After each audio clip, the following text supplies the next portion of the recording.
Olá, alunos, tudo bem?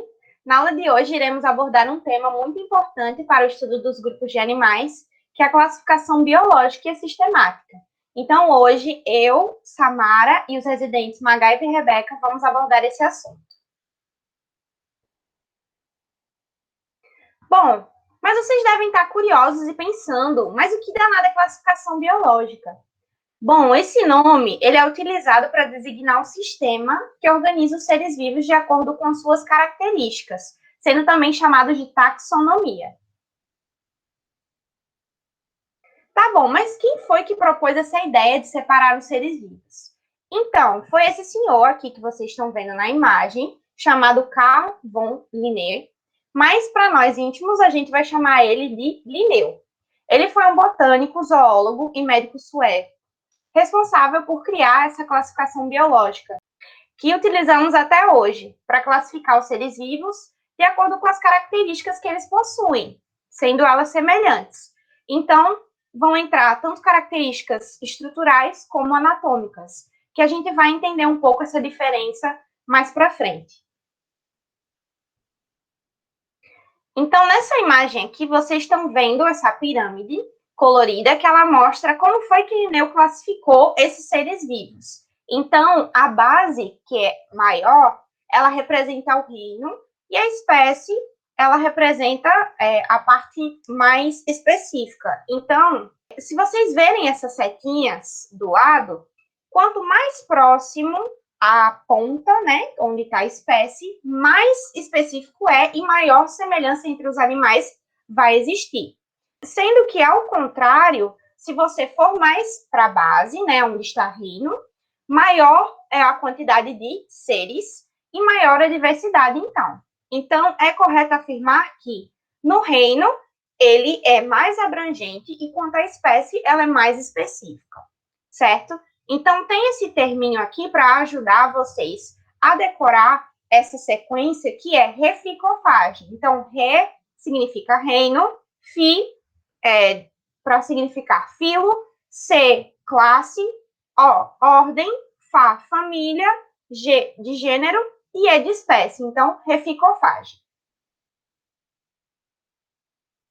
Agora eu vou passar a palavra para a Margaide. Então, pessoal, vamos falar sobre agora nomenclatura binomial. Para a facilitação dos pesquisadores, o nome dos organismos foram classificados e organizados em níveis e hierarquias específicas. O nome da espécie, ela nunca deve ser usado sozinha, pois permite diversos significados. Por exemplo, uma espécie de mosca, de planta e de um marsupial possui a mesma nomenclatura da espécie, devendo sempre vir junto do gênero. A espécie nunca pode ser utilizada sozinha para evitar viés de confundimento. Então sempre vem o epiteto genérico no início e no final o epiteto específico, que é a espécie. Primeiro vem o nome em negrito, espécie que significa a abreviatura SP, ponto. Aqui tem uma espécie do Canis e o gênero do Canis. E aqui tem outra espécie, Lupus, com o mesmo gênero do Canis, só que ambos são espécies diferentes. Então, o que é a sistemática? O intuito dessa classificação é de facilitar a comunicação entre os pesquisadores e os não pesquisadores. Tem o objetivo de compreender os processos responsáveis pela existência da diversidade biológica, estabelecendo critérios para organizar a biodiversidade ou diversidade a da biologia e catalogação das diversidades, desenvolvendo descrições e graus de identificação para elas. Além disso, que atribui a ter um nome científico. Um conceito muito simples utilizado na sistemática é falando sobre homologias e analogias. A homologia evolutiva é justamente aquela em que os seres vivos apresentam funções diferentes e origens evolutivas iguais, semelhantes. Já nas analogias evolutivas, os seres vivos apresentam funções iguais e origem evolutiva diferentes. Vou dar um exemplo aqui para vocês. Aqui tem um exemplo de uma homologia evolutiva, que seria a presença de asa de aves, asa de morcego e as patas de um mamífero. Então, eles têm as funções diferentes e têm origem embrionária similar. Já na analogia, elas vão ter origem embrionária diferente e as funções similares, ou seja, a asa do inseto, a asa de uma ave, certo? A asa de outro besouro, de outro gênero ou de outra espécie, mas vão ter as mesmas funções, mas a origem embrionária dela vai ser diferenciada, porque ambos vão se originar no tecido embrionário diferente. Tanto pode ser no mesoderma, como pode ser no ectoderma ou no endoderma. Então, pessoal, a filogenia também é conhecida como árvore filogenética. Vocês já devem ter ouvido esse termo. No livro A Origem das Espécies, de Darwin, ele observou que seus diagramas mostraram parentesco entre espécies e, com isso, ele denominou esses diagramas como filogenia. Já a sistemática e filogenética é conhecida como cladística. Ela foi estudada por Willy Hennig, que desenvolveu um método de classificação baseada na ancestralidade, onde a característica compartilhada por dois ou mais táxons e seu ancestral comum é denominada sinapomorfia.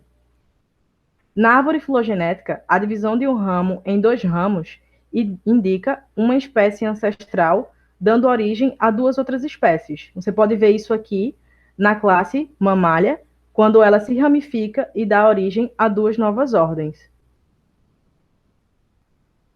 Já a cladística representa as hipóteses de parentesco evolutivo, por meio dos cladogramas, que são esses ramos aqui na imagem que vocês estão vendo.